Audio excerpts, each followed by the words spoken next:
muuqaalkan ila arag kan ila arag kan saddexaad ila fiiri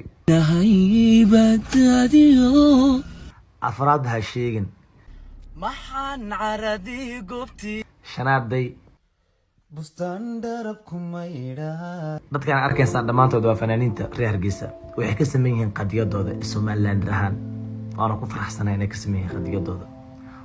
waxa ay soo hartay fanaaniinta ku nool Muqdisho Soomaaliya maxaa idinka qadiyadiina ugu sinaan waysan inaan Soomaalitiin ugu nafaan waysan Soomaalinimada mise leefka Hargeysa ee show yara ka qabsanaysan lacagtaas ay idin muuqatin walba isla lacagtaas iskaga ciyaarin waa baahantiin waxaan igu la xamanahay baahida wallahi oo billahi oo tallahi waan igala guuleystay wax dhintaa tihiin duliyiina tihiin sidan sameeyay wax ka bedelnamayo nin walba dhul buu leeyahay dhulkiisa xirto codadna la wada bartanimayo salaam alaykum